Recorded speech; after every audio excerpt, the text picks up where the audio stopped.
All right, here we are with Kazi Mghendi already, and Elimu Fanaka. It's very impactful and a very powerful tool to transform communities. I'm seeing here there have already, with over 6,000 learners who have been positively influenced, and this is across a couple of regions from Taita Taveta to Kajiado to Narok counties as well. Kazi Mghendi's efforts are going to underscore the vital role that education plays in fostering sustainable change. Yesterday was World Children Day, so this is also one of those programs which are very key in providing visionary leadership and also community development. Let's get to hear from her. Of course, I don't want to preempt so much. Welcome to the show. Yeah, thank you so much, Richard. Yes. As you've heard, my name is Kazi Mghendi, and I am the team lead and founder of Elimu Fanaka. My role there is to steer ahead the vision, but I have a team on the ground that is doing all this work, including the community that we work with. Our work, as I mentioned, Richard, is more participatory and very human-centered, and so we focus on how can we work with the communities to move them from where they are to where they desire to be. Okay. And the goal of Elimu Fanaka, which is ultimately, is to create sustainable communities. For many years now, we have seen that rural communities have been left behind, and we always go back to solving the same problems many years back, or we find things that we've done worse than we had left them. And so our goal is, instead of us going back to solve the problems, how can we work together with the communities to actually solve those problems? And so we focus on participatory approach and human-centered design to work with the community so that we can move forward. And so that's why you see Elimu Fanaka, which works with schools as centers, and education is the tool. Yeah. Elimu Fanaka, prosperity, education for prosperity. Why prosperity? I believe for any human to prosper, you need education, and that is debatable, because you might ask me education, and there's so many children or so many young people who are educated and they're still not prosperous. But it's education in what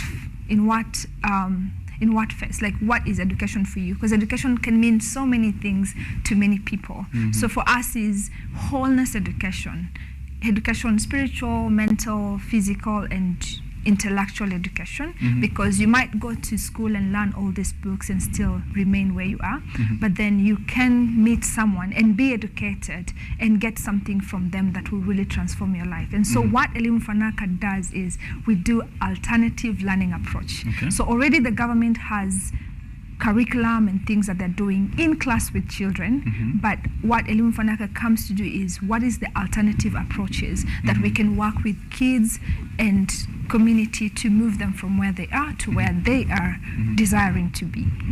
What are some of these alternative programs? I know, as I already mentioned, people should be checking out the website, elimufanaka.org, so that they are also following through as you are discussing with us here. What are some of these alternative approaches? So we have two programs. We have Nawiri, which focuses on children. So Nawiri is a Swahili word for thriving, and we believe that it's at that age of the children that start thriving and becoming responsible adults. And so I was speaking with you earlier, and I told you, asked me why children. I said, samaki mkunje angali mbichi.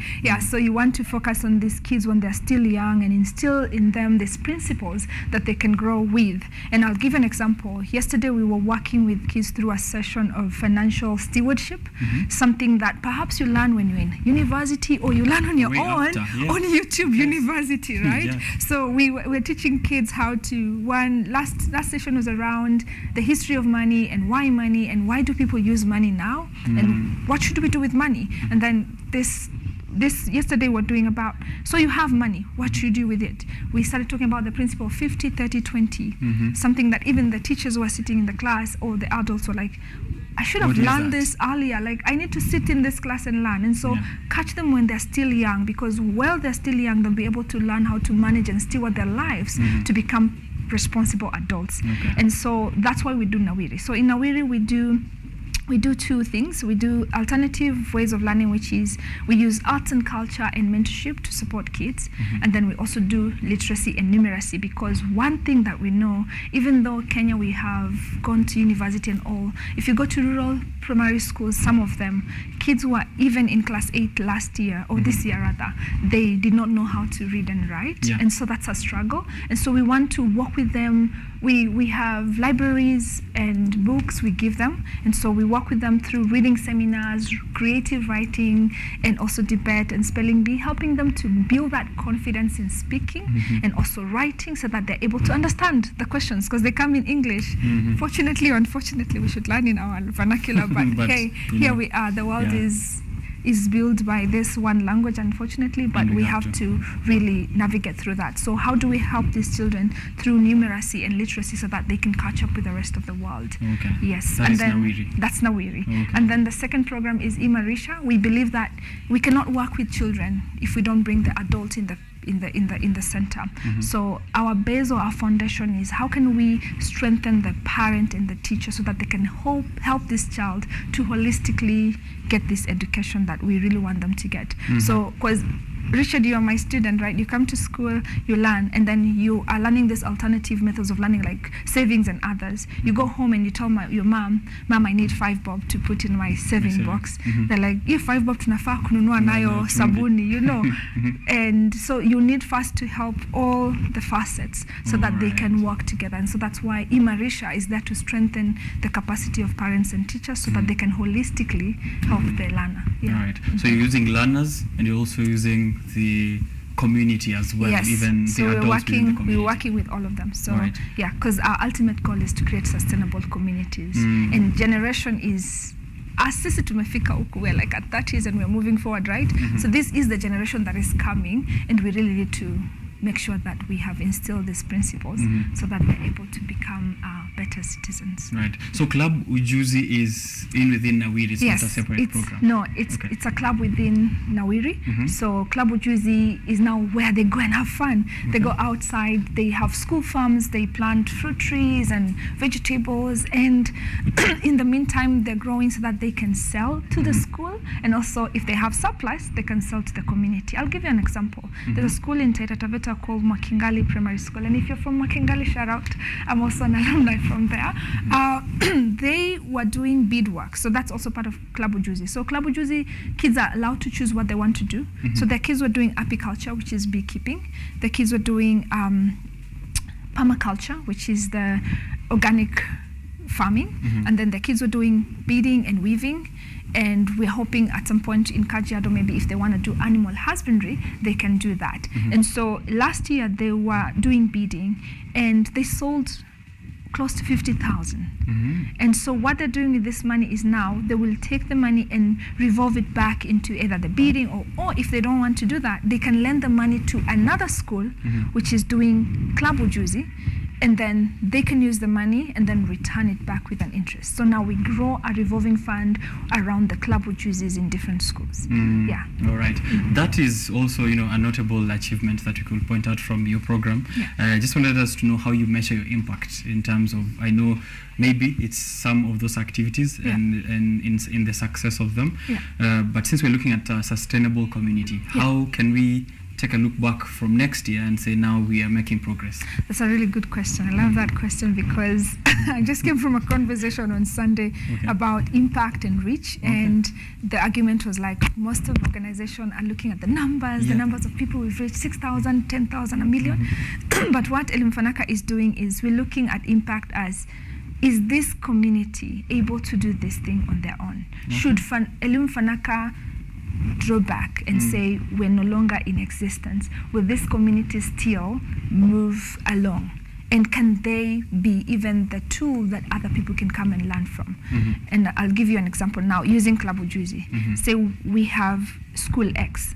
So this school has been doing Club Ujuzi for 2-3 years, and they have really grown. They have a greenhouse, they have an apiary for apiculture, they have other things. And so because of that, the money that they have been getting as revenue, they've used to either revamp their libraries. They put books in the library and computers, and they've opened that library too, because we also do community resources as a library center. So our library is not close to, say in KU, the library is not just close to the fraternity. The fraternity is open to the community outside. So then they're able to bring other people, and they'll pay either 5 shillings or 10 shillings to be in the library. So that money generates income to improve and first lift the school, but also the kids feel confident and they are proud of their school. So other schools start looking inside and they're like, we want to do what School X has done. And so for us, that is impact. Impact is when our community has been able to lift themselves from where they are,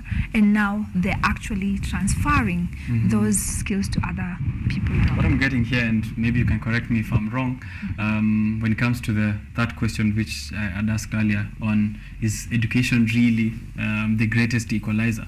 I feel maybe we've been taking a look at it the wrong way, or I'll speak for myself, which is thinking that it's an equalizer between me and someone else, maybe to get to a level of income where, I'm also as rich as other people. But I think from your perspective, from the angle in which you're approaching it with Elimu Fanaka, it's equalizing even communities, which means there's communities which have resources as well off as others which, have previously been marginalized. Yes. Okay. I'll tell you, so I read a book, and if you love reading like me, you can go and read. It's called the Walkouts Who Walked On. So Walk Out, Walk On. And it talks about communities that defied the norm, and they were like, we don't want to just sit down and do everything that everyone is doing. Let's start working together as a community and start figuring out, can we solve our problems ourselves? Because Tomboya said, there's no one coming to save you, to save us. So let's just rise and start doing these things on ourselves. So if education is an equalizer, then what is education? That's the question. Is it me going to school and sitting in class and having so much theory that when I'm done with school, I really don't know what to do with it? Or is it me learning practical things that can really help me? Club Ujuzi means a club for skills. So these kids are learning skills that will help them. Should they finish school and not go to high school and university, they have something they can focus on. I'll give you a short story about myself. Sure. So I grew up in Taita Taveta, where our office is. We're in Kajiado and Narok, as you've had. And at the age of 12, I was finishing my class 8 because my mom was so busy, so we went to school very early. And 13, I'm supposed to go to Form 1, or 14, I'm supposed to go to Form 1, but I didn't. I stayed out of school for 7 years because during that time was also the time that Moi government was retrenching a lot of people. So my mom and dad were retrenched, and they lost their job, they lost their property, they lost everything. And so we went from wherever we were to nothing. Bottom of bottoms. And so that meant I could not go to high school. And so for 7 years, I had to figure out life. I started working at 13, selling things on the street, babysitting people's homes, being a nanny, and all those things that people do that are really rough for children. And I'm just imagining, if my school had Club Ujuzi, I would have known I could use my mom's little farm to grow vegetables and start selling the vegetables, and maybe in a span of 6 months I would have gone back to school. Or if Club Ujuzi was in my school, and because it's involving the community, my mom would have learned that she could use other ways to help us to go to school.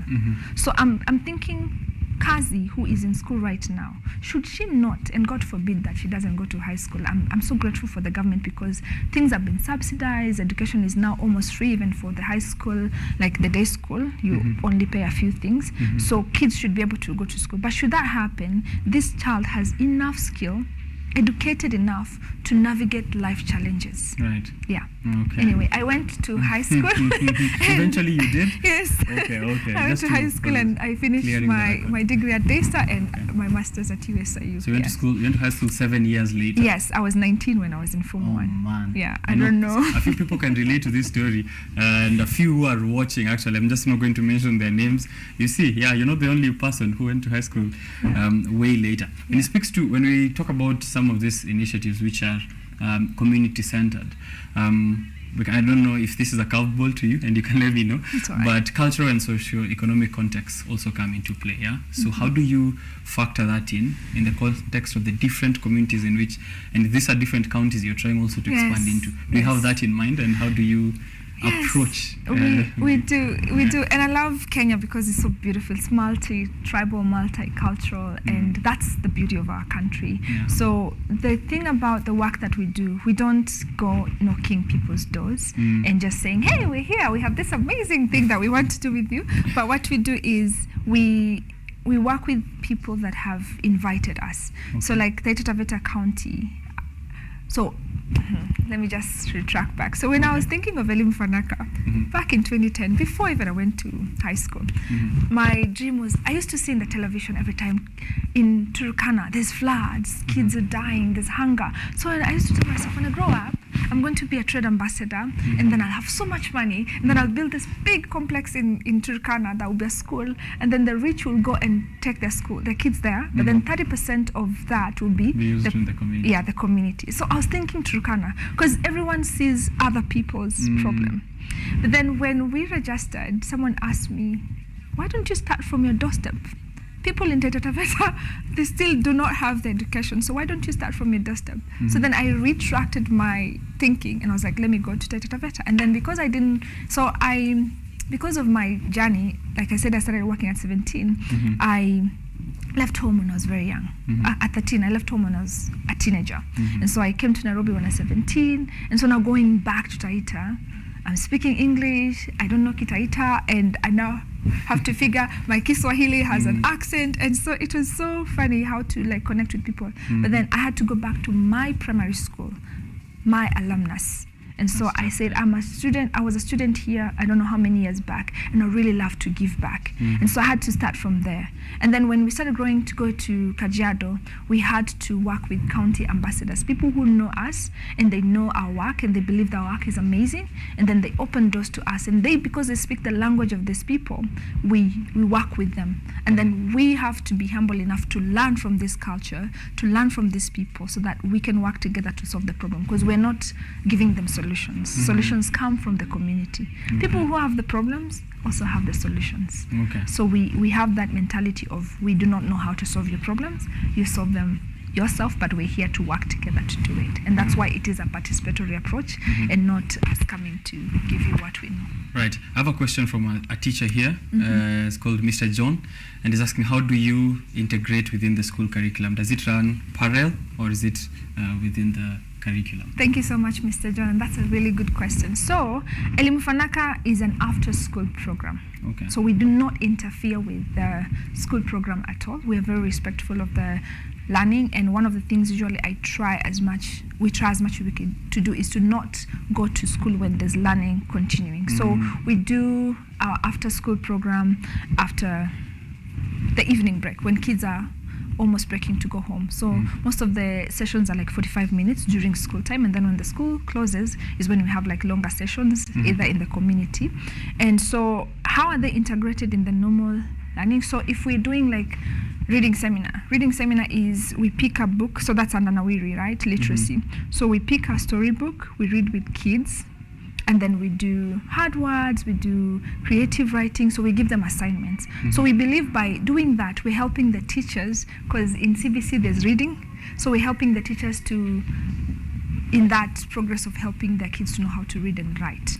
In the writing, creative writing, the kids are also learning how to. Klabu Juzi has borrowed a lot from CBC. So in CBC there's agriculture, and they're learning how to do organic farming, they're using shed nets, they're finding creative ways of farming in dry and drought spaces. So I was actually looking at the agriculture grade 5 book, and I was like, oh my goodness, they're doing similar things that we're doing. And so I was so happy that we're not really off completely from the Kenyan curriculum, but we're doing things outside the classroom. So it's after school program. It's an after school program. So if you're a school out there who'd like to have this, of course, as she said, they go to the people who want them as well. So please invite over Elimu Fanaka to your institution. Mr. John Ototo, I believe, who's asked us that question. Are there any notable partnerships that have been able to bring you so to the Elimu Fanaka does not work alone. So we believe that in this non-profit space. You cannot work alone because the only profit you're making is the change and the impact that you're creating.